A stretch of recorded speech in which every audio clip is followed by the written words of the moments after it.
Paris Latino. Ok. Bonjour. Eh, vous faites quoi là? De la merde dans les yeux quoi, connard, je suis en train de lire. Oui, je sais que vous lisez, mais c'est chez moi quoi en fait. J'en ai rien à foutre. D'accord. Je lis ma BD. C'est bien au moins?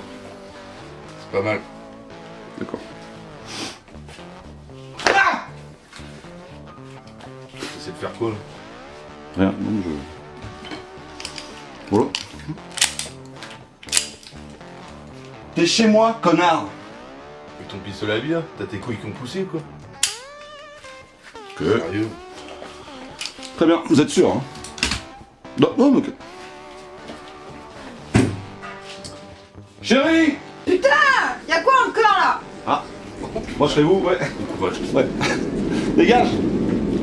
Macabre. Salut tout le monde, bienvenue à l'Académie, j'espère que ça roule pour vous, moi ça va super, je suis très heureux de vous retrouver aujourd'hui pour les lectures de la semaine, un petit peu particulière, tu l'as vu sur la miniature, puisqu'on va parler des œuvres qui ne sont pas récentes. Alors il y a plusieurs raisons à ça. Déjà, j'en ai un peu marre, clairement, de courir après les éditeurs pour leur demander un SP. Ouais, clairement, t'as l'impression que tu leur arraches un bras, alors pas tout le monde évidemment, et certaines personnes, t'as l'impression que tu leur arraches un bras, alors qu'on sait très bien que c'est pas non plus si cher que ça pour eux, hein, un envoi, et que les retombées sont monumentales en fait, parce qu'en fait, on sait très bien que le prix que t'as en librairie, bordel, c'est pas le prix que tu l'as payé pour concevoir le livre en fait. Alors arrête de te foutre de ma gueule, et quand tu fais une vidéo qui marche très bien avec plus de 4000 vues, dans les commentaires ils voient qu'il y a 80 personnes qui t'ont dit ah merci mais grâce à toi je vais le demander à la bibliothèque, ou je vais le commander, ou je vais l'acheter. Putain, je t'ai fait ton beurre sur ma gueule en fait. D'accord? Pour une expédition là. Quand la fois d'après je te demande encore est-ce que tu peux m'envoyer la suite ou... Ah non, on n'a pas de service presse pour vous Mills. Ça commence à tout petit peu m'emmerder. Donc ça c'est le premier truc. Et puis de deux, j'en ai un peu marre de courir après en vérité. Parce qu'on a un back catalogue qui est absolument monumental. Et j'en ai un peu marre de courir après la dernière petite pépite. Alors c'est cool pour vous et c'est sympa de se tenir au courant de ce qui sort évidemment, parce que ça vous permet de savoir si vous allez aller dessus ou autre. Mais je t'avoue quand même que c'est un petit peu fatigant. Donc là je me suis dit qu'à cela ne tienne Mills, tu vas défoncer ta palle, c'est consenti. Tu peux le faire, vas-y fonce. Donc je prends une première œuvre et je me dis waouh, l'œuvre que j'ai sélectionnée dans ma palle est assez malsaine, dégueulasse, un peu dérangeante. Il y a un abonné avec qui je discute qui m'envoie une seconde œuvre, je la commande sur le bon coin pour 6 balles, pas cher quand même. Elle arrive, je la lis, et là je vois que c'est pareil, c'est un peu dérangeant, c'est un peu décalé, c'est un peu glauque. Du coup au final, je me suis dit, va regarder dans ta putain de pile à lire, si connaissant un petit peu l'oiseau, c'est-à-dire moi, voilà ce que je vis avec moi-même. Alors j'en ai plusieurs dans ma tête, mais je suis quand même le mec qui décide le plus. Et du coup j'en ai vu 1, 2, 3, 4, 5, voire 6 même. 6 œuvres, enfin 5 œuvres, dont une série de 2 bouquins. Où vraiment là, c'était le malaise sur malaise sur malaise sur malaise sur malaise. Donc là on va parler d'œuvres qui sont pas très récentes, mais ne t'inquiète pas, t'as moyen de les trouver quand même ou dans une librairie, hein, et puis s'ils l'ont pas de panique, j'ai regardé. Toutes les œuvres sont disponibles sur les bons coins, les Vinted et autres, je ne sais quel site de vente d'occasion. Voilà, simplement. Alors on va tout de suite partir dans le calendrier. Allez! Le calendrier des chiens. Bim. On était en juillet. Après juillet, c'est août, ma perruche. Août, c'est août après juillet. Allez, Chloé, Boston Terrier, qui est en train de chier une énorme pêche devant le pont de la planète des singes. Voilà, c'est aussi simple que ça. Allez, on va pas perdre beaucoup plus de temps. C'est parti!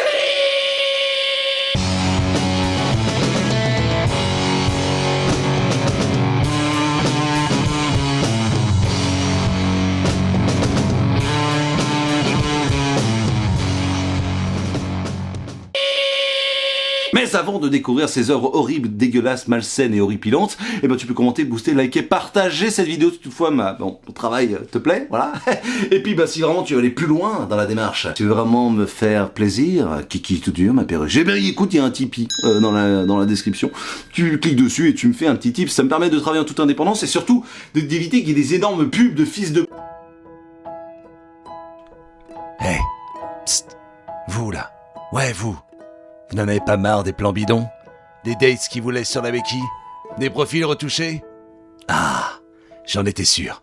Mais ne vous inquiétez pas, j'ai ce qu'il vous faut avec 3615 monteurs. Toi aussi, rencontre les monteurs les plus chauds de ta ville avec 3615 monteurs. 3615 monteurs, et en un clic, nous te proposons un choix infini de vrais professionnels du montage grâce à 3615 monteurs. 3615 monteurs, c'est l'assurance de monter ou de démonter à l'infini pour votre plus grand plaisir. Numéro surtaxé, interdit de toutes les personnes de moins de 18 ans. Le montage peut être dangereux, perte d'argent, conflits familiaux, addiction, voire toutes les modalités avec Perruche Enterprise. Pute, voilà, donc il y a une collaboration, je suis même pas au courant, dans ma putain de chaîne. Désolé. Ouais, le monteur, salut, ça va, je te dérange pas? Non, t'es au bureau? Super, génial, y a du monde? D'accord. J'aurais pas placé une putain de publicité au début de ma vidéo. C'est l'algorithme YouTube. Mon cul! Tu sais ce qu'est l'algorithme YouTube? C'est mon genou dans ton nez, c'est mon poing dans ton oignon, c'est ma putain de phalange dans ton urètre! Putain, il y a intérêt à ce que la vidéo soit terminée ce soir, je débarque dans 1 heure! Putain, je m'en branle que ce soit l'anniversaire de ta mère, j'en ai rien à foutre! Tu me fais chier! Voilà, si on a une autre bordel, je prends le fusil et je débarque, d'accord? Ça marche, à tout à l'heure! Bah ouais, ça! Ah, il me fait sortir de mes gonds celui-là! Non, mais des fois, faut être un peu ferme parce que sinon, les employés, tu comprends ce que c'est, le patronat, tout ça. Allez, on va commencer avec la première œuvre, hein? Mais je suis pas comme ça d'habitude. Promis. Et on commence avec une œuvre sortie le 7 février 2013 à la boîte à bulles, Clé des Champs. Ça coûtait 18 balles à l'époque. Une petite œuvre sympa scénarisée par Johan Radomski et dessinée par Yann Taifé. Je le regarde sur l'ordinateur parce que vous voyez bien qu'il y a un petit travail en termes d'écriture qui est assez compliqué parfois. On dirait clairement un titre de groupe de métal. Ouais, tout simplement. Donc c'est la danse macabre. Petit format plutôt sympa. On va partir directement sur le format. Il est très cool, c'est petit. Je l'ai chopé pour 6 € grâce à un mec sur Instagram, un abonné qui me l'a conseillé. Donc merci à toi si tu passes par là. Big up. J'ai oublié ton prénom. Il y a tellement des messages. Je suis désolé. Qu'est-ce que c'est que ce truc? Ça coûtait 18 €. Ils ont marqué 18,0. Est-ce qu'on pourrait pas mettre juste 18 € parce que je trouve ça... Putain, ça nique l'objet quoi. Ça nique l'objet. La quatrième de couverture est très mystérieuse. Il y a pas de pitch. On sait pas qu'est-ce qui va en être. Et c'est un peu bizarre parce qu'on n'a même pas marqué pour public averti ou quoi que ce soit. Ce qui est un peu chelou parce que clairement c'est du glauque. On est sur un Moyen-Âge fantasmagorique où on a quelqu'un qui a été tué, pendu, pour avoir planté une hache dans le dos de son père et d'avoir donné les morceaux au cochon. Sauf que il y a des corbeaux qui viennent le réveiller en lui piquant les yeux par exemple, en lui arrachant un œil même. On vient l'embêter au cimetière, là où il a été enterré après sa pendaison, pour lui demander écoute, t'as entrevé la vie et la mort, on te ramène à la vie quelque part, même si t'es toujours mort. T'as une gueule de zombie, hein, t'es clairement mort, mais en fait dans le purgatoire on nous a demandé de te demander d'enquêter un peu plus sur ta mort. Est-ce que tu méritais vraiment de mourir? En fait c'est un peu le bouchon au purgatoire, et du coup on lui demande simplement de faire enquête, de lever le mystère sur sa mort et sur les raisons dont pourquoi il a été tué et compagnie. Lui il est un petit peu amnésique, donc quelque part c'est une enquête, c'est plutôt cool, on va suivre ça en même temps. Sauf que dès le début il va tomber sur une sorcière qui va le kidnapper, elle va vouloir abuser de lui et tout, et ça tourne vachement autour de l'oignon, autour de la partie poitrail féminin. Alors c'est pas pour me déplaire, mais là c'est quand même franchement dégueu et c'est assez malaisant. On est clairement sur du Tim Burton, mais façon dégueulasse, parce que Moyen-Âge fantasmagorique, il y a tous les codes, il y a des chevaux qui volent, des personnes qui sont de la classe très basse dans la société, et tout le monde est attiré par le sexe, et tout le monde est dégueulasse. Voilà, c'est complètement ouf. Par contre, il y a un travail un peu d'enluminure, on dirait un peu des vitraux parfois. C'est très beau. Vraiment, c'est très beau. Voilà, c'est aussi simple que ça. J'ai beaucoup aimé le dessin, j'ai plus aimé le dessin que l'histoire, même si l'histoire elle est quand même vachement cool et qu'il y a un retournement de situation à la fin qui fait que c'est assez intéressant. Il n'a pas mené son enquête pour rien, c'est drôle, mais tout le monde est possédé quoi. Alors, on voit très souvent les poitrines des femmes, les yeux sont globuleux, injectés de sang. Si tes gamins ils auraient peut-être envie de partir sur une petite œuvre comme ça a l'air sympa, faut pas qu'ils tombent dessus parce que c'est absolument crafouette. C'est cradingue, et j'ai passé un bon moment. J'ai surtout adoré le dessin, on va pas se mentir, j'ai vraiment kiffé. Tu suis ce mec là qui fait un peu de la peine et il rencontre tout à coup cette grande rousse aux yeux rouges qui a vraiment eu un grade assez important, et on va voir un petit peu la vision du purgatoire. Est-ce qu'il mérite vraiment d'aller en enfer ou au paradis? Est-ce que c'est pas un peu lié? Tous ces trucs sont incroyables. Alors les forêts sont magnifiquement dessinées, les habitations, chacun a un chara-design qui est quand même assez cool. C'est une œuvre qui vraiment est cool. Alors peut-être qu'il aurait mérité un plus grand format, en tout cas. Pour 18 balles, ça les vaut, mais c'est vrai qu'il y a un plus grand format par rapport au dessin, où il y a vraiment beaucoup de texture en termes de traits, quoi. Par exemple, je pensais à celle-là, mais j'adore les forêts comme ça, quoi. On a un style qui est très prononcé et qui colle parfaitement avec l'histoire, quoi. Encore une forêt, alors là, où il tombe avec des meufs qui n'ont pas vu un gars depuis très longtemps, et lui, il vend des livres et compagnie, et ça part à moitié en sucette, c'est le mot. Alors, clairement, on est sur de la sucette. Et c'est très drôle. Par contre, c'est, voilà, même les dragons, ils ont des nichons. Voilà, je vais pas te mentir, même les dragons ils ont des nichons. Donc à un moment, faut se calmer les mecs, faut sortir. Il faut sortir et rencontrer des gens, messieurs dames, parce que la vie c'est pas ça, c'est pas une paire de mamelles. Voilà, tout simplement. En tout cas, j'ai passé un excellent moment et on y va crescendo. Ça c'est clairement le moins pire de la sélection. On y va doucement, on monte petit à petit, et là la suite tu vas voir, on va monter déjà à un niveau qui est quand même assez énervé. 16 octobre 2014. Voilà, on en est là. Là, vraiment, je vous dis, on a passé un step, mais clairement. 22,90€. Hugo Bienvenu, qui nous balance un Sick One Island d'après le roman de David Van, de chez De Noël Graphique. Inspiré d'un roman, si j'ai bien compris, qui a gagné des prix, qui était vraiment qui était une sorte de best-seller dans le style, quoi. Et j'ai réussi à choper ça sur le Bon Coin pour une quinzaine de balles, je crois, un truc comme ça. Pas donné, mais alors, putain, quelle claque. Alors, Hugo Bienvenu, j'ai d'autres œuvres à lui dans ma palle, et clairement, il va falloir que j'y aille, puisque je ne connais pas ses créations, puisque c'est une adaptation, mais j'ai beaucoup aimé le phrasé. Je sais pas à quel moment il a pompé des textes dans le roman, mais en tout cas, j'ai bien aimé son phrasé, sa façon de dessiner, et je sais qu'il a plusieurs styles d'ailleurs. Voilà. Hugo Bienvenu, bravo, parce que là, franchement, Sick One Island, de quoi ça parle? On suit ce gamin qui s'appelle Roy, et ce gamin qui est juste là, regardez la photo déjà. La photo, le gars, il a pas envie d'être là. Il est pas bien, son père fait flipper. Et ouais, j'en pleure presque parce que c'est marrant et en même temps c'est terriblement triste. Waouh, déjà trop bien, l'œuvre elle est trop bien, c'est du souple, voilà. On dirait vraiment une photo de... J'ai un pleuré d'ailleurs à la maison. Et on a l'impression vraiment qu'on a collé dessus, il y a une espèce de travail d'embossage et de vernis sélectif qui fait que t'as vraiment l'impression qu'il y a une photo posée sur le bouquin. En tout cas, Roy, il va aller avec son père sur un îlot en Alaska, à l'écart de tout pendant 1 an. Voilà, les premières pages, alors ça en noir et blanc. Alors, il y a une préface de Fabrice Collin. Là, il y a sa mère qui dit mais t'es sûr, Roy, que tu veux y aller et tout? Ouais, je sais pas, j'ai l'impression que je dois y aller quand même avec papa. Et au final, tu te retrouves directement dans la nature sauvage et voilà, ils atterrissent sur le lac, sur une mer d'huile. Et puis, tu rencontres son père, Roy, et tu te rends compte que le père, il est terriblement chelou, gênant, et il est pas cool, quoi. En fait, dès le début, tu te rends compte que le père, il essaie de se rattraper. Il était dentiste ou médecin, je crois, dans le milieu médical. Il a quand même pas mal de thunes et il a acheté cette espèce de petit chalet et il va essayer de tenir pendant 1 an. Sauf que c'est pas du tout, il est pas du tout fait pour ça. Donc en fait, d'entrée de jeu, tu sens que Roy, il est en danger. C'est-à-dire qu'il faut aller couper du bois. Il faut te faire un garde-manger. Le garde-manger, ça merde. Parce que quand il pleut, en fait, il l'a creusé dans le sol et puis l'eau commence à monter dans le garde-manger. Donc c'est le bordel. Et le père, il y va franco. Enfin, il demande pas à son fils juste de rester à la maison tant qu'il aille couper du bois. C'est va couper du bois, Roy. Va choper de la bouffe. Va pêcher. En plus, il est bon, le gamin. Il récupère des saumons et tout. C'est un délire, quoi. Alors ça, c'est le côté où tu te dis, le père, il est pas cool parce qu'il fait tout faire à son fils, quoi. C'est une horreur. Alors, les dessins, peut-être le point faible. Ça peut être un point faible pour certaines personnes. Moi, j'ai trouvé ça très très beau. Mais on est plus proche d'un travail de mangaka, à mon sens. Voilà, de par le trait, de par l'expression des visages, l'absence parfois de décor. En même temps, il y a aussi énormément de forêts et de bordel. Et en Alaska, je te prie de me croire que les forêts, il y a 2-3 arbres. Donc, si tu devais à chaque case dessiner la végétation, je pense que t'en aurais pas fini. Mais je peux comprendre que ça ne plaise pas. Par contre, voilà, t'as des pages entières en tout cas qui sont à couper le souffle. Et le travail du noir et blanc à une nuance de gris, il est quand même très très bien réussi. Donc ça c'est cool. Mais d'entrée de jeu, tu sens que Roy, son père lui demande beaucoup de choses. Sauf que ça va encore plus loin. Il y a un twist dont évidemment je vais pas vous parler dans Sick One Island, un twist qui est terrible, enfin que Hugo Bienvenu a très bien amené en plus. J'ai rien vu venir. J'étais totalement choqué. Pendant la nuit, le père, quand ils dorment ensemble dans le même chalet, très proche, tu sens que le père il parle et il dit des trucs que vraiment on dit pas à un gamin de 12-13 ans, quoi. Parce que Roy il a 12-13 ans. On dit vraiment pas des trucs comme ça à son gamin. On parle de prostitution, d'obsession auprès des femmes. On sent qu'il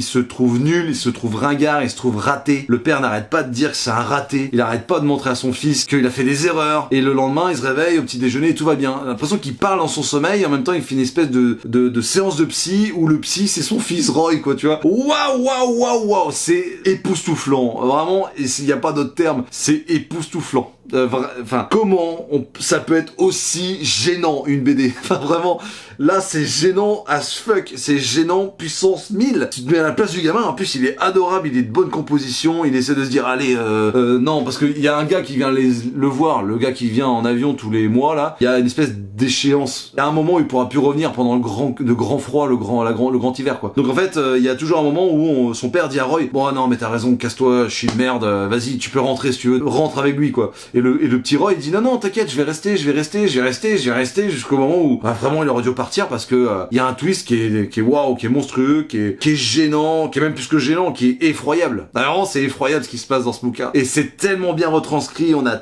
tellement la haine envers son père, on est tellement gêné pour Roy, même gêné pour lui. Le principe de s'isoler comme ça, au point d'avoir aucune personne à 100 km. Vraiment, on est là-dessus, il y a personne à 100 km à la ronde. Dans une nature totalement sauvage, alors que t'es pas taillé pour ça. C'est du suicide.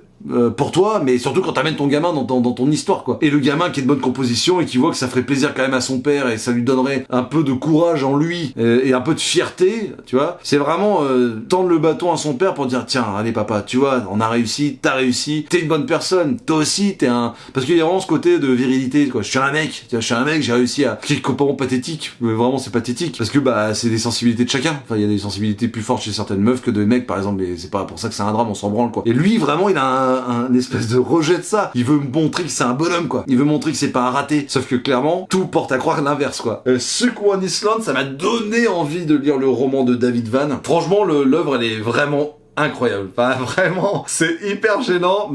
Pour tout vous dire, ma femme, je dis de le lire. Et dès d'entrée de jeu aussi, elle a senti ça. Elle a senti cette espèce de chape de plomb morale qu'il y a sur ce petit gamin de 12 ans. Et ouais, je peux que vous conseiller cette œuvre, elle est vraiment cool. J'ai jamais entendu personne en parler pour l'instant. Ouais, non mais après je suis arrivé dans le game de YouTube il y a 5 ans, 6 ans. J'ai regardé des vidéos depuis une petite dizaine d'années. Bon, c'est sorti en 2014. Oh, ça correspondrait avec le raté. Mais en tout cas, si elle a été oubliée, si vous tombez sur cette œuvre-là, je ne sais pas quoi, moi, dans une foire aux puces ou j'en sais rien. Mais foncez, bordel! Parce que c'est la gênance. Ne reproduisez pas ça chez vous, s'il vous plaît. Ah, l'œuvre qui va suivre, elle est tout aussi, voire un cran au-dessus dans la gênance et dans l'horreur, dans le dégueulasse, dans la saleté. Hein, on y va. Et on parle de Lucien, sorti le 15 juin 2022, si j'en crois ce que j'ai devant les yeux. Ça coûte 27,95€, dis donc. Sorti chez Delcourt. Très beau format. Alors, moi, c'était, alors pareil sur le Bon Coin, 12 balles. C'était censé être en parfait état. Sauf que quand tu regardes bien, il est rayé, il est jauni, il est nul à chier ce bouquin, alors que c'est l'une des œuvres que j'ai préférées. Enfin, en vrai, je les ai tous aimés. Il y a que la première que j'ai beaucoup aimé, mais qui est pas non plus incroyable en termes de scénario. Tous les autres là que je vais vous parler, c'est ouais, c'est quelque chose qui dresse en tête. C'est pour ça, je vous assure qu'après cette série de lectures un peu gênante et un peu glauque et tout, je vous fais une promesse. Hein, clairement, je vais lire des trucs beaucoup plus good vibes. Ah, des trucs beaucoup plus sympas. Parce que clairement, je peux pas continuer comme ça m'a mis un coup au moral de lire tout ça. Surtout avec l'œuvre de la fin. Voilà, l'œuvre de la fin, ça va clairement mis que, bon bah voilà, les humains, c'est de la merde, il y a plus rien à en tirer. Et après, j'ai levé la tête, j'ai vu mes enfants, et je me suis dit qu'en fait, non, la vie valait le coup d'être bécu, mais quand même, franchement, c'est assez gênant. Voilà, alors Lucien de Carayol et de Sénéga, voilà, Sénéga, je ne sais pas, désolé les bros. De quoi ça parle? On va suivre Lucien, qui est le gentil balayeur du parc. C'est un virtuose de la feuille morte. Tu vois, il joue avec son balai, il fait valdinguer des feuilles en l'air et il y a un petit gars qui se lie d'amitié avec lui. Faut savoir que Lucien a un retard mental. C'est un peu comme ils disent le simplet du village en gros. Et il balaye des feuilles mortes, voilà et compagnie. Et il est très très très sensible. Alors vous allez voir, hein, c'est du Manu Larsenet à mon sens. Dans le dessin, il y a un gros côté Manu Larsenet, plus le penchant Laro de Blast que le combat ordinaire. Mais dans Lucien, ce gars-là qui est hyper touchant, il a une sensibilité au son, à la lumière, aux odeurs. Voilà, c'est quelqu'un qui est très sensible et qui prend vraiment tout pour lui et très fort. Et il est malheureusement un petit peu emmerdé par un peu tout le monde, hein, voilà, par les enfants qui se foutent de sa gueule, qui lui lancent des glands, des cailloux et compagnie, par les gros poivrons du bar du village. C'est un tout petit village, hein, il vit dans un tout petit village. Et du coup, bah, les mecs ils gueulent, lui parlent fort, ils sont Lucien, il va voir un coup, et puis lui il part en courant, tu vois, il va pas bien du tout, quoi. Il se lie d'amitié avec un gamin qui lui,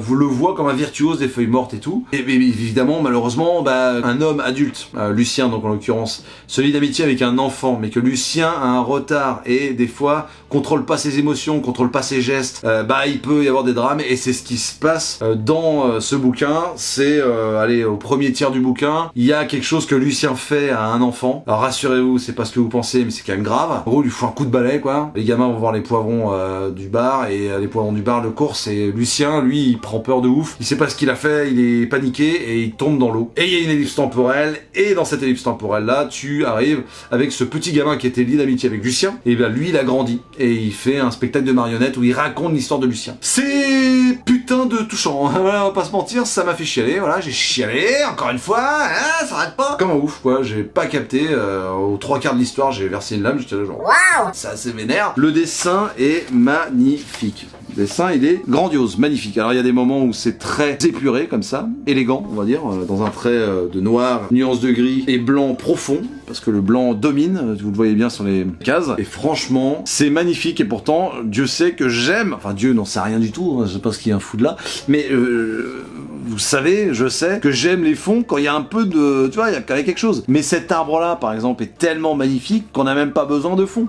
Voilà, il est au premier plan et il est au premier plan et puis c'est tout quoi. Il y a une façon de narrer la chose qui est incroyable. Il y a l'histoire avec cette statue parce qu'en fait le drame vient de là. C'est-à-dire que Lucien voit la statue qu'il adore d'une violoniste taguée. Et en fait, le gamin, il sait que c'est ses potes qui ont fait ça et il essaie d'effacer le bordel. Sauf que quand Lucien voit son pote à qui il s'est lié d'amitié tagué, il pense que c'est lui qui a tagué la statue, il vrille le Lucien. Tu vois, il devient fou. Et bon, tu vas savoir pourquoi, et à la fin c'est hyper touchant de savoir pourquoi cette statue en particulier. Il a essayé de laver le truc, alors qu'en fait il a empiré le truc. Enfin, vraiment c'est touchant de malade, mais vraiment c'est trop bien. Faut absolument que vous lisiez ça si vous aimez Manu Arsenault.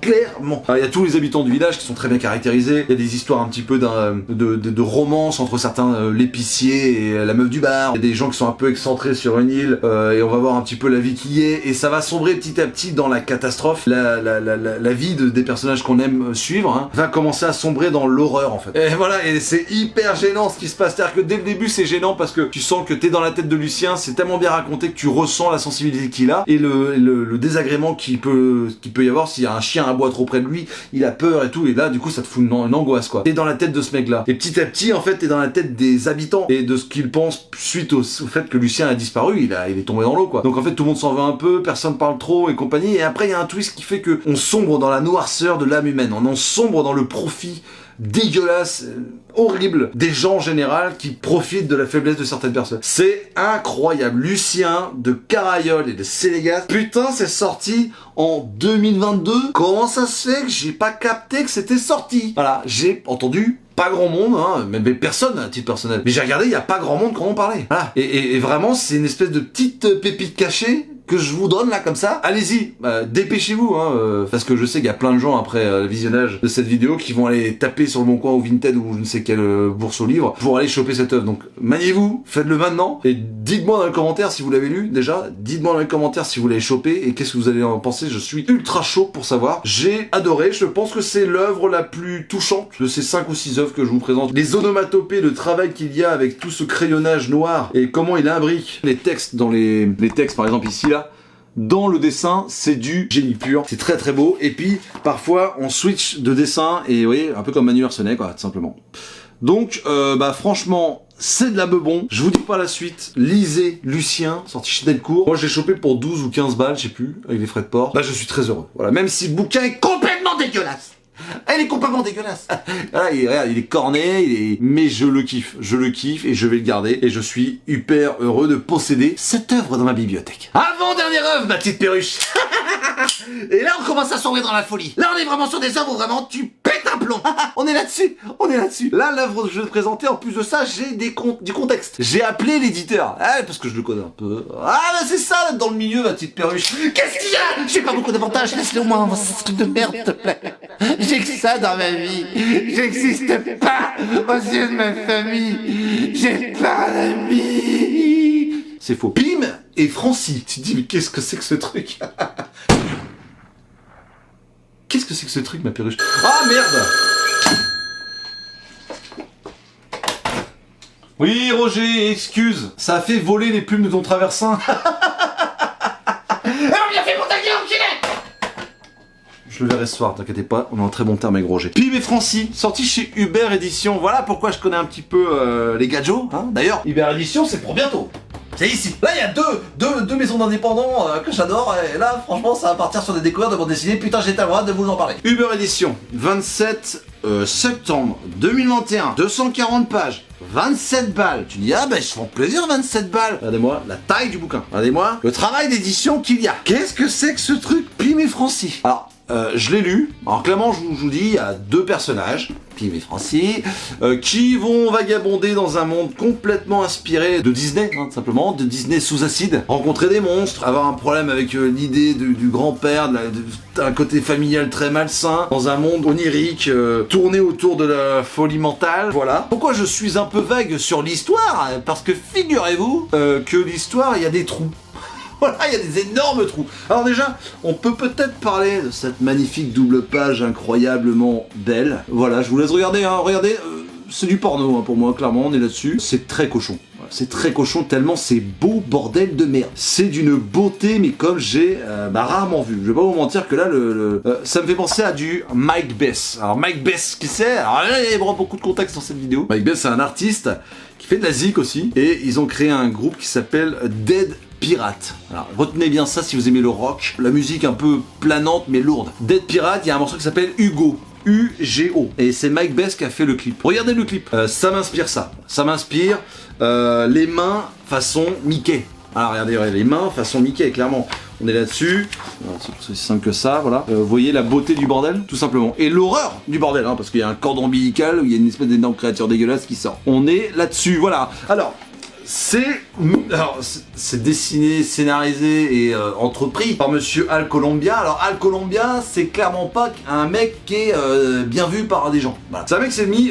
alors, c'est un peu compliqué d'expliquer tout, parce qu'il y a des trucs que j'ai le droit de dire, et des trucs dont je n'ai absolument pas le droit de parler, ce qui est absolument normal, parce que je vais mettre personne dans la sauce. C'est sorti aux États-Unis chez Fantagraphics, si je ne m'abuse. Voilà, Fantagraphic Books. Ce mec-là, donc Al Colombia, s'est mis tout le monde un peu à dos, parce qu'il est fou, ce mec. Voilà. Et il est fou, alors je sais pas s'il y a une pathologie réelle, mais en tout cas il fait beaucoup de merde. Il est très violent, il a insulté beaucoup de personnes, il y a un conflit qui s'est passé au moment d'édition de cette œuvre, qui était l'une de leurs premières œuvres, si j'ai bien compris ce qu'ils m'ont dit, et une œuvre qui s'est fait dans la douleur. Parce que je sais, c'est qu'il en reste encore chez eux, mais sachez qu'il y a beaucoup de personnes anglo-saxonnes américaines qui commandent les travaux de Pim et Frenzy de Al Colombia, puisque c'est absolument magnifique, et peu importe, regardez-moi ça, comme c'est ouf, et peu importe si c'est en français ou quoi, ou cassage, c'est tellement graphiquement beau que les gens se l'arrachent et veulent une œuvre de cette qualité-là, de cette édition-là, pour ce prix-là. L'histoire, elle se tient plus ou moins, si tu veux. C'est constamment des rêves hallucinés,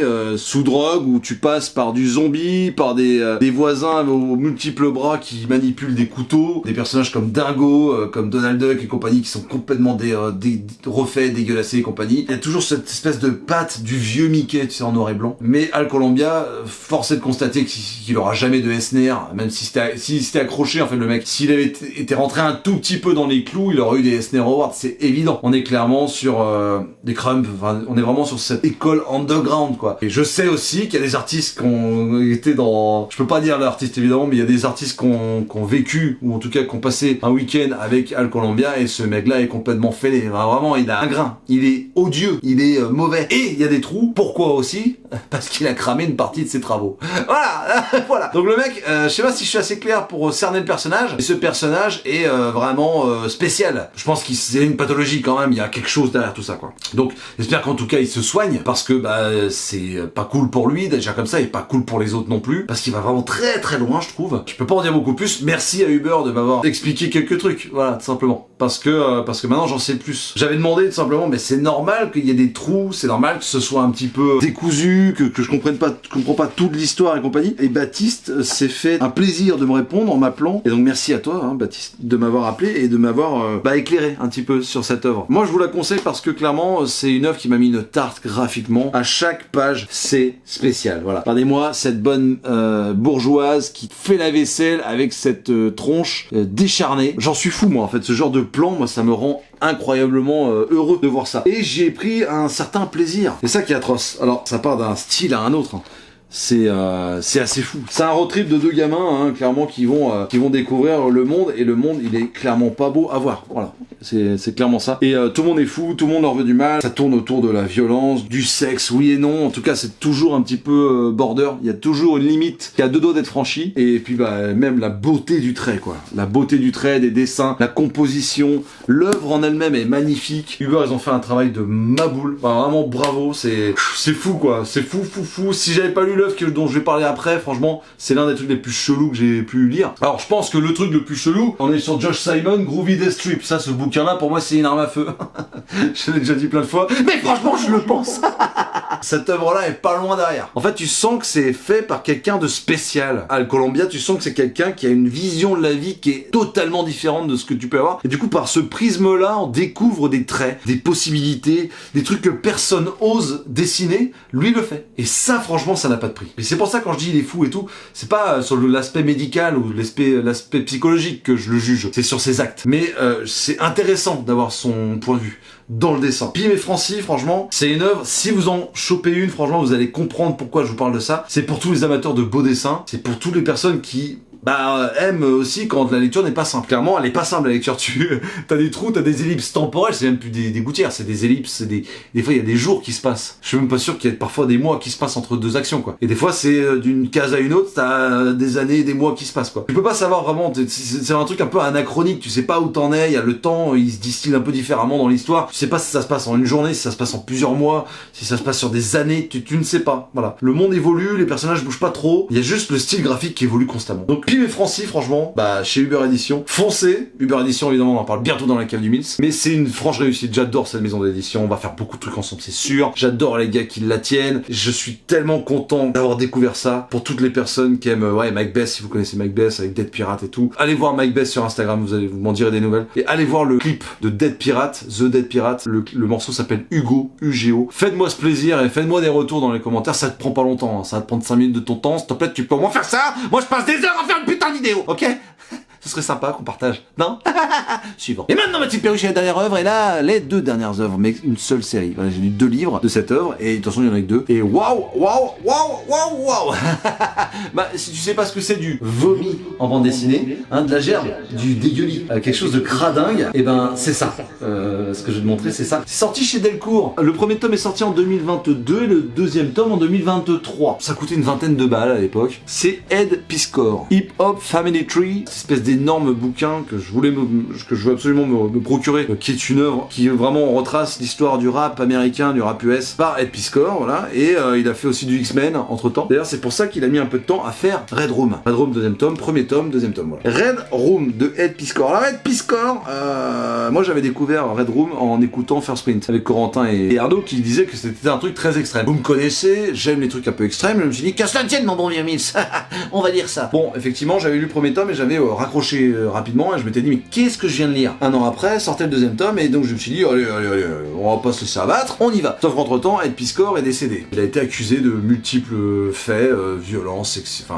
sexuels, machin. Et donc pas cool du tout, tu vois, Ed Piscor. Donc je me suis demandé est-ce que j'en parle quand même, mais vous allez voir que c'est important. Et du coup, qu'on le veuille ou qu'on le veuille pas, il y a la justice fait son boulot et compagnie. Sauf que lui il a été traîné sur la place publique, sur internet, vraiment le peuple a décidé, et il s'est fait lyncher, il est tombé dans une profonde dépression et il s'est il a mis fin à ses jours, voilà, tout simplement. Donc pas très joyeux le Mills là, qu'est-ce qu'il nous raconte? Ouais, voilà. Et donc il avait fait Red Room. Red Room, c'est quoi? C'est, alors je vais pas vous mentir, l'œuvre la plus extrême qui m'ait été donnée de vivre et de lire de ma vie. Déjà, l'œuvre, tu peux pas la lire avec tes enfants à côté de toi. Vous avez vu les covers dégueulasses avec des boyaux et compagnie qui sortent. C'est même pas possible d'aller pisser sans amener le bouquin avec toi. Si ton gamin ouvre le bordel, il a moyen d'être choqué. La première œuvre est en noir et blanc avec nuances de gris. La deuxième œuvre est pareil, en noir blanc avec nuances de gris, avec de la couleur. Second tome, Trigger Warning, et le premier, c'est le réseau antisocial. Putain, c'est un truc de ouf. Cette histoire, de quoi ça parle? On suit une famille au début, pas très longtemps. Une famille,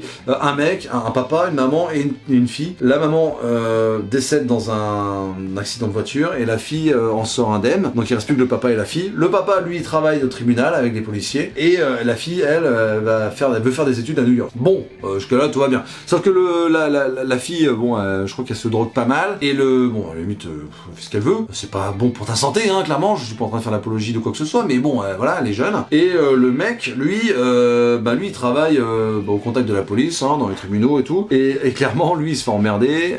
Il est assez en surcharge et il se fait emmerder pour ça. Voilà. Et son petit plaisir à lui, c'est d'aller sur internet, d'aller sur le darknet, d'aller sur internet interdit où on vend de la drogue et de la prostitution, des armes et des vidéos absolument horribles. C'est ça les Red Room. Red Room, c'est une entreprise qui propose au sein même d'un établissement de faire des vidéos dégueulasses, de les diffuser et sur le chat tel Twitch, clairement Twitch, c'est Red Room, c'est Twitch. Et en fait on te propose de payer, voilà, tout simplement pour donner ton avis, demander qu'est-ce qu'il peut faire et compagnie. Donc tu suis des espèces de stars de la torture qui diffusent des tortures en direct.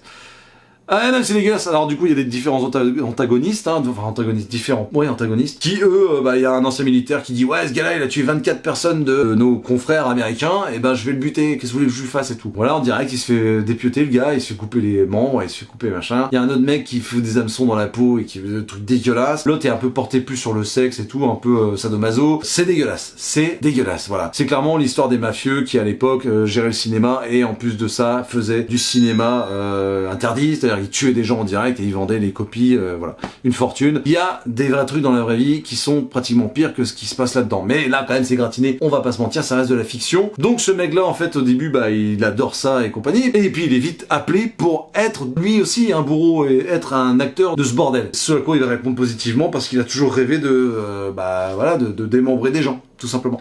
Alors, c'est dégueulasse, hein. Il y a du vomi, il y a du sang, il y a des boyaux, c'est dégueulasse, les gens sont décharnés, démembrés, tout le monde est la plupart du temps à poil, c'est dégueu. Voilà, donc je vais faire vraiment très attention à ce que je vous montre, mais le dessin est absolument magnifique. Voilà, Ed Piskor dessiné vraiment très bien. C'est quand même complètement dingue. Il n'y a pas tant que ça de sexe. Je m'attendais à beaucoup plus de trucs gratuits sur les femmes et compagnie, et non, pas tant que ça. Là, il y a juste quelqu'un qui plonge dans l'acide. Et en fait, du coup, bah, c'est comme Twitch. Donc Twitch, t'as un chat. Et donc, tu lis le truc, faut pas être premier degré évidemment, sinon tu vas pas passer un bon moment du tout si tu dis Eh biche, ça roule. Je roule pas parce qu'il raconte, il est con. Alors oui, si t'es premier degré à ce niveau-là, faut peut-être pas que tu dises ça parce que on est bien évidemment sur les potards à 1000% et je pense à mon sens que le message derrière tout ça, c'est à force de regarder des vidéos violentes, on met notre curseur de violence de plus en plus haut et on se rend plus compte de ce qu'on montre à nos gamins. Pour moi, c'est le message de ce bouquin. Mais c'est aussi, et c'est Ed Piskor qui le disait, juste une prouesse artistique dans le délire où je vais te montrer une œuvre qui va te choquer à tout jamais et si je dois aller très très loin pour te choquer, je vais le faire. Et voilà. C'est aussi simple que ça. C'est ça, Red Room. Faut pas chercher plus loin. On va chercher les trucs les plus horribles qui est enfouis dans la tête des gens. Voilà. C'est aussi simple que ça. Il y a, dans le deuxième tome, on parle de Epstein, par exemple. Tu vois. Déjà, à l'époque, on parlait de Epstein, avec les affaires Epstein et l'île qui avait Epstein et ce qui s'y passait dessus. On parle de Trump. Dans ce premier tome, on est clairement en train d'expliquer que, le mec s'est inspiré, donc Ed Piskor s'était inspiré de tous les psychopathes que l'on connaît, nous, et avait remarqué que, par exemple, les psychopathes étaient assez proches des services de l'ordre. Et que ça les passionnait d'être dans les coulisses et d'être l'acteur et le moteur de tout ce merdier. Il s'est inspiré d'énormément de tarés, désolé, j'ai pas d'autres mots, mais vraiment c'est des tarés. Il s'est inspiré d'énormément de faits de société et il y a vraiment un travail d'enquête, quoi. Donc c'est un truc très renseigné au final. C'est totalement gratuit, mais très renseigné. Et tous les personnages sont évidemment exubérants, dans l'excès absolu. Quand le père de famille il commence à péter des plombs, il commence à prendre goût à faire n'importe quoi en découpant des gens, tu te rends compte qu'en fait, oui, il est montré un peu comme Hulk, hyper puissant avec un masque en cuir et 2 haches avec un couteau et il démembre les gens et en fait le but du jeu, tu vois bien que les gens à l'autre bout qui sont en train de regarder ça sont un peu des dingues. Il y a même une personne par rapport au fait qu'il y a eu une enquête au tribunal et il y a un couple qui en sort, en gros il y a un mec qui en sort et il rejoint sa meuf. Et sa meuf revoit l'ordinateur de son mec pendant qu'il sort, parce qu'il y a une histoire un peu, vous verrez, mais c'est assez complexe. Et en fait, cette meuf-là tombe sur le Red Room. Au début, elle est en mode, oh putain, c'est quoi, c'est horrible. En fait, petit à petit, elle prend goût au truc. Et en fait, elle est amenée dans un engrenage qu'elle n'arrive plus à contrôler. C'est comme la musique, par exemple. Moi, j'aime le rock, puis j'ai aimé le stoner, le metal, et puis petit à petit, tu vas dans le doom, et ça peut être de plus en plus lent, ça peut être de plus en plus violent, ça peut être de plus en plus, voilà, tout ce que tu veux. Mais en tous les cas, ça parle du fait d'être dans l'extrême de l'extrême. À force de voir de la violence, ça en appelle à beaucoup plus de violence, et c'est un cercle infini qui fait que, on se retrouve avec des gens qui payent pour décapiter, pour arracher des tétons, brûler des cheveux, couper des membres, enfin c'est une catastrophe, quoi. Donc Red Room, c'est clairement l'œuvre la plus extrême que j'ai pu lire. Est-ce que j'ai passé un moment extraordinaire? Non, clairement c'est pas le truc que je relirai tous les ans. Est-ce que je suis content de l'avoir lu? Oui, parce que pour moi c'est un exercice de style et je l'ai pris comme ça. Il faut absolument pas que tes enfants lisent ça. Et ça tombe bien. C'est parfait pour les mômes. Non, vraiment, faut mettre ça en haut, tout en haut. Moi j'étais un peu fou parce que c'était rangé là, c'était rangé ici. Alors, il y a tellement de bouquins chez moi, il y a 3 bibliothèques que ce serait un miracle, enfin, ce serait vraiment terriblement triste que mes enfants tombent dessus. Mais ouais, faut ranger ça très très haut dans ta bibliothèque. Red Room, c'est un exercice, c'est une épreuve. Je peux comprendre qu'après le premier tome, tu te dises, je vais pas lire le deuxième, c'est complètement n'importe quoi, je vais même le revendre, c'est pas possible, quoi. Moi, je trouve que pour l'aspect graphique, c'est totalement dingue quand même. C'est-à-dire que le dessin en lui-même est magnifique, c'est-à-dire le coup de crayon est magnifique. Par contre, ce qu'il fait avec son coup de crayon et ce qui à la fin devient un dessin, ça c'est parfaitement dégueulasse. Mais il n'y a pas que ça. Il y a aussi dans ce deuxième tome une partie en couleur et là tu te dis mais bordel, ça méritait tellement de la couleur tout le temps. Oh, c'est complètement barge. Vous voyez, c'est un peu ça. Là, je peux montrer ça. Ouais, je peux montrer ça. C'est ça. En fait, il y a des espèces de chat avec une image de ce qui se passe en direct sur l'écran, tu vois. Et c'est souvent comme ça. Voilà, moi qui aime le dessin, qui pullule façon Stocco et compagnie, là, on est en plein dedans. Là, typiquement, c'est très sexuel. Vous voyez ça comme c'est beau, c'est magnifique, quoi. Ce travail de noir, blanc, nuance avec toute cette espèce d'aspect un peu beige qui amène vraiment un côté sépia. C'est hyper bien foutu. Et puis, le travail de fabrication de Delcourt est absolument magnifique. le rouge pétant comme ça, la différence qu'il y a entre ce noir et blanc et l'aspect rouge de la préface, par exemple, du départ de chaque chapitre. C'est aussi et surtout une histoire qui a été prévue en plusieurs chapitres par tome. Voilà, et Piscor, en fait, il voulait que ce soit sériel. Il voulait que ce soit typiquement les contes de la crypte. Il y a un petit côté comme ça. Des histoires courtes, mais qui, mises bout à bout, font une histoire, et voilà. Et c'est réussi. Ouais, c'est réussi, et Piscor, je sais pas combien il en aurait fait d'autres, je sais qu'il en aurait fait encore et encore. Tout ce que je peux vous dire, c'est que c'est quand même assez renseigné sur la vérité. Ça parle d'un aspect que je connais pas très bien, hein, le dark web, moi, je connais rien du tout. Et c'est profondément gênant, donc je pense qu'on arrive au pinacle, le sommet le plus haut de la gênance, c'est du côté malsain. Si tu veux sortir de ta zone de confort, Red Room, c'est fortement conseillé, vraiment. Pim et Francie, bah voilà, pour l'idée, pour les dessins, pour le format, bah regardez, voilà, c'est merveilleux, voilà, c'est un artbook en fait le bordel. Et si tu veux, tu peux essayer de créer une histoire entre chaque dessin, et ce qui va te donner, voilà, l'histoire que tu te seras créée. Et moi j'ai trouvé l'expérience assez intéressante. Lucien, bon bah c'est à posséder absolument, hein. Lucien, je ne connaissais pas ça, de Carayol et de Sénégal, touchant, bouleversant, j'ai chialé, je chiale pas quand même souvent sur les œuvres, même si les mecs de Team Up, le podcast Team Up disent le contraire. Vraiment Lucien, c'est pas courant que je prenne une claque comme ça, et encore une fois le dessin est parfaitement magnifique. Il y a une façon d'intégrer les onomatopées et tout, c'est très très beau. Hugo Bienvenu, et ben Hugo Bienvenu avec